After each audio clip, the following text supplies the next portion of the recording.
Jeremiah chapter 12. And then to understand, we really want to go to to verse 5, where he poses a question to Jeremiah. But to understand that, then we need to understand what he's really talking about. And so we start at verse 1. He says, Jeremiah is now questioning God's justice. And he says, Lord, you always give me justice when I bring a case before you. He says, so let me bring you this complaint. Why are the wicked so prosperous? Why are evil people so happy? You have planted them and they have taken root and prospered. Your name is on their lips, but you are far from their hearts. But as for me, Lord, you know my heart. This is Jeremiah he's talking about, right? He says, but as for me, man, you know my heart. You know where my loyalty is, and yet it seems like ain't nothing happening for me. But the wicked, those that just live in any kind of way, it's like they got it going on, don't they? But he does say, but they are. He says, but they are far. But you are far from their hearts, and that's what we have to understand. Even though it looks like from the outside that the wicked is prospering, we know it won't be long. The problem is for us, we want God to get them right now. Mm-hmm. Get them now, Lord. And he's like, no, it ain't time. But he says, man, as for me, you know my heart, man. You see me and test my thoughts. Drag these people away like sheep to be butchered. He said, get them in. Set them aside to be slaughtered. How long must this land mourn? Even the grass in the fields has withered. The wild animals and birds have disappeared because of the evil in this land. For the people have said, the Lord doesn't see what's ahead for us. What? When you're in a place like that, I understand that response. He says, man, even the grass can wither. The animals and the birds have disappeared. Ain't nothing happening here, is it? Why? He says, because of the evil that's in this land. Then he asked the question. Because we know Jeremiah to be what?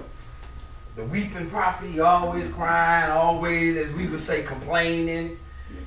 But he asked a question here. He says, man, how can? Or he says, if racing against mere men makes you tired, how will you run against horses? Somebody else got a different translation? Some say footmen, some say horsemen. Thou hast run with the footmen, and they have wearied thee, then how can thou contend with horses? Yeah. Check this out. He says, if you stumble and fall on open ground, what will you do in the thickets near the Jordan? He says, man, really, what you going through ain't really nothing. You ain't seen nothing yet. You think the land is in trouble now. He says, just wait. He says, you struggling right now and ain't nothing really happening. Y'all missing it, ain't you? See, we the footmen. And we ain't running too well off. We stumbling in open ground. And life ain't even started yet. What you gonna do when the horsemen come? They got 4, we got 2. We so in trouble, ain't we? Huh? What you gonna do when life really shows up and you already weary, you already tired, and life ain't even kicked in yet?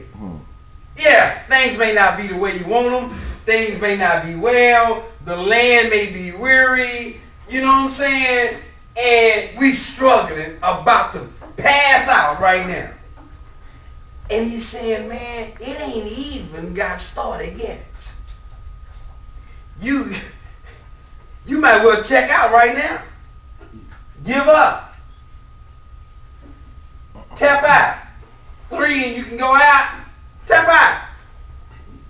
Check this out. He says, even your brothers, members of your own family, have turned against you. They plot and raise complaints against you. He said, man, you ain't seen nothing yet. Even your own family gonna turn against you. Oh, it's gonna get rough. And yet I'm struggling right now. I'm struggling and I ain't got no responsibility. What's up, Steve? Sorry to interrupt your class. How long is your class going to go? About 30, 40 minutes. Okay. We have a situation over, we got to move some stuff after they're getting ready to do those floors over there. Okay. They got pressurized the whole room. And nothing been moved. And so they here. So I was just curious how long your class Okay, just give me a few seconds. Okay. We'll be right over. As many as possible. Okay. All right. See what I'm saying?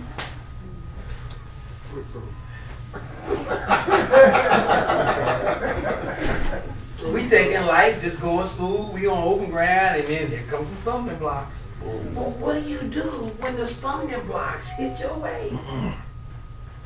You give up, you go home, what? Take your ball and you don't want to play no more? No. He says, man, you're going to have to learn at some point how to get with the with the horsemen. That's just life showing up for us. That's just recovery showing up for us. And we ain't doing well walking on open ground. It's like a running back that takes off running down that open field and stumbles on open ground. He ain't got no obstacles in his way. He ain't got nothing going on. He just stumbles. And fun.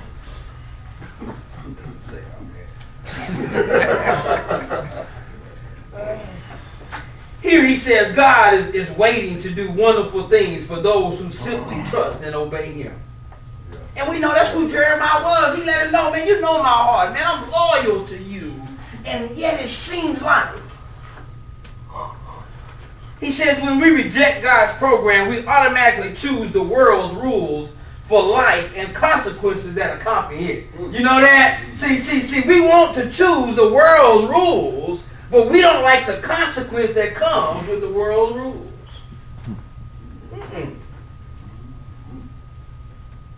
The world, he says, will always hand a disappointment in the long run. God promises that wonderful things will be ours when we obey him. In this one, he says, life was extremely difficult for Jeremiah, wasn't it? Despite his love and his obedience to God, and we think that makes a difference, right? Lord, I'm doing this thing right. I'm doing everything you asked me to do, and yet it seems like I'm catching purely hell. That was Jeremiah. But you know one thing Jeremiah did not do?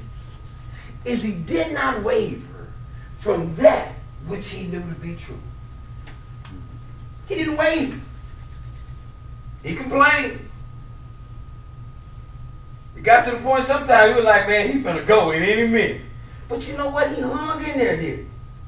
He says when he called to God for relief, God's reply in effect was, if you think this is bad, how you gonna cope when it really gets tough? He let him know, didn't he? You think the land and the animals and the grass is bad right now? Oh, it's gonna get worse. He says not all of God's answers to prayers are nice or easy to handle. No, man, because God be tripping sometimes. Like, man, do you see, do you care, do you understand? He was like, yeah, I see everything that's going on. I saw them in the wilderness for as long as they was out there too. You know what he did for them in the wilderness? Took care of them. He knew they was out there. And he provided for them at every turn. He says any Christian who has experienced war, bereavement, or serious illness knows this. He says, but we are here to be committed to God even when the going gets tough and when his answers to our prayers don't bring immediate relief. We are still called to be loyal and to be able to say, Lord, you know my heart.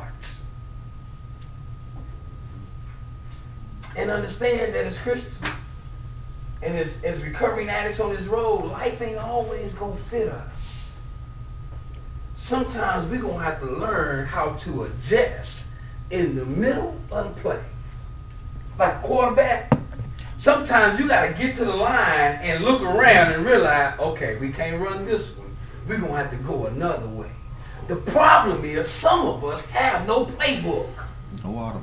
We don't have no playbook, no audibles, yeah. We don't have that in our bag to do something different. And if you ain't got something else to turn to, when life shows up for you and the horsemen start running in your life, you in trouble. He says, hey man, y'all running around here. Think about this. Y'all tripping off of minute stuff, silly stuff, and it ain't even got good yet. And y'all struggling with this. You can't even sit down, free of charge basically, for 6 months and endure another brother. You can't even sit down long enough to put up with you. That's the real issue, is you can't stand you.